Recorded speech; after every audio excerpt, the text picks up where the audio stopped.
I'm Scott Ott, and this is Bill Whittle Now. Bill's hot takes on the news of the day, 5 days a week. And Bill, here it is from The Hill. I'm going to give you the direct quote.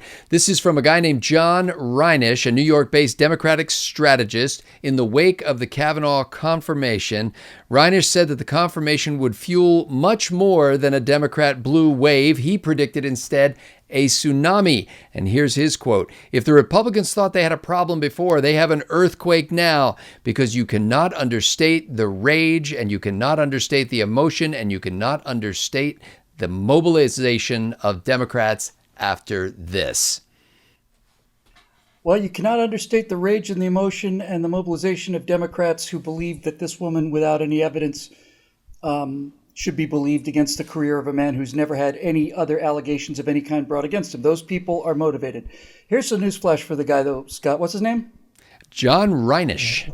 Hey, John, guess what? You guys have been outraged for quite a long time, ever since I've known you, and I know you're outraged about this election, and I know we've been hearing about the blue wave for a long time. But here's the thing, John.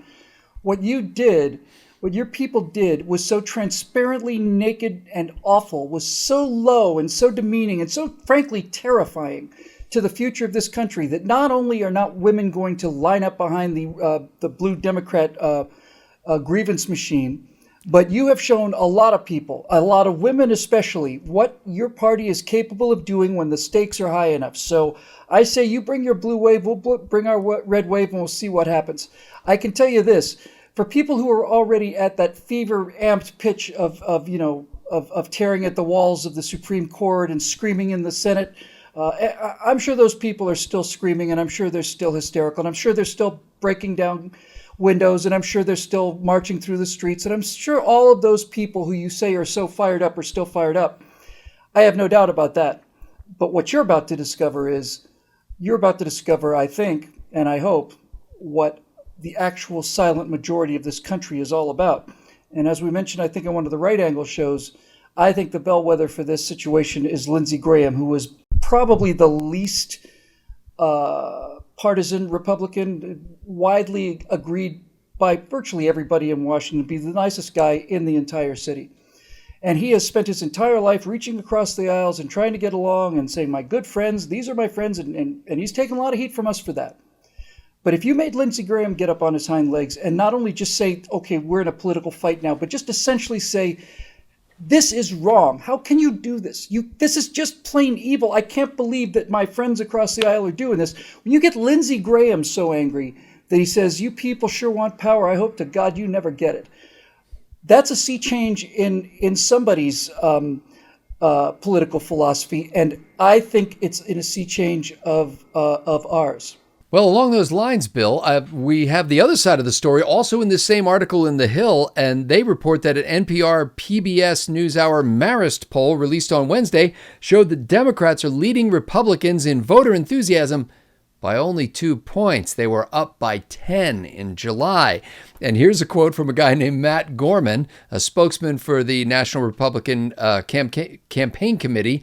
The Republican Party does 3 things: cut taxes, kill terrorists, and confirm judges. I thought you'd like that. When we do that, we fire up our base and appeal to independence. We're about to face voters having done all 3. Who's right? This guy, Matt Gorman from the Republican side, or John Reinish from the Democrat side? Well, we're going to find out, aren't we, in a little under a month. But this is something for John Reinish to consider. Like I said, you consider your base to be all fired up and angry. You were all fired up and angry before. You had a 12-point enthusiasm lead over Republicans before what happened to Kavanaugh. So if you're telling me you've upped it a notch or 2, that's fine. We basically statistically closed that gap. I have never seen Republicans this angry. I've never seen Republicans this united. I've never wanted to vote so much in my life personally as I do in November. I didn't want to vote this much for Trump. I didn't want to vote this much for Romney or McCain or anything. This is the most angry I've ever been. And for their side, which is perennially angry and perennially in the streets and perennially protesting and constantly shrieking and screaming and moaning at the top of their hysterical lungs, if you're trying to tell me that those hysterical people are hysterically angry, and this is some kind of newsflash, I'm not too impressed. But I will tell you one thing. the silent middle of this country, and I'm not talking about the Republican middle of this country, I mean the quiet middle of the country that doesn't pay too much attention to either side of politics, saw what happened in Washington last week, was mortified, terrified, appalled, ashamed, and humiliated by it. And I think they are active in a way that they've not been active in my lifetime, certainly not in my political lifetime. So we will see. But what I come back to, Scotty, on this is this thing that you used to hear this quite a bit. This analogy was best applied anyway during the Civil War. It was a conversation about, the spirit of the Southern fighting man, and he's an outdoorsman and he's a horseman and he's going to whip all of these Northern, factory workers and stuff. And a Northern senator or somebody replied to the Southerner and said, your people in the South are very fiery, they're very hot-tempered, they're very volatile, they're very excitable. And we see that and we know what that looks like, and that's going to burn brightly for a while. But the people of the North are like a boiler. We're like a giant boiler. We take an awful lot of heat necessary over a long period of time to get us really going. But once you get a boiler of that size up to full pressure steam, nothing can stop it. Nothing. And that's exactly how the Civil War turned out.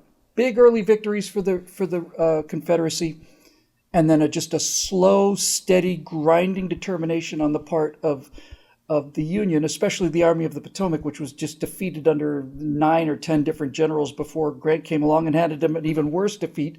But he stopped. He didn't stop. He kept going. So we'll see. We're going to see. But if you want to look at the numbers and how the numbers have changed, John, you've got a little splaining to do. Well, whether it's a blue wave or a red tide, Bill Whittle will be here commenting on it 5 days a week. We appreciate the support of the members at BillWhittle.com who make this show possible through their monthly contributions. It's just $9.95 a month. You can become a member now, become part of that citizen producer crew. If you want to make sure that you don't miss a single episode of this, if you're on YouTube, click that little Liberty Bell notification button and we'll send you an email every time we post a new episode. And as always, we appreciate all of our friends who are sharing and liking and distributing this material. Almost all that we do here at BillWhittle.com is made available to the general public because our members like it that way. And we just have a few episodes that we keep for members only. And even then, members complain that they should share them we should share them with the general public. We appreciate the people who make this possible. For Bill Whittle, I'm Scott Ott. Thanks to the members at BillWhittle.com for making everything happen here.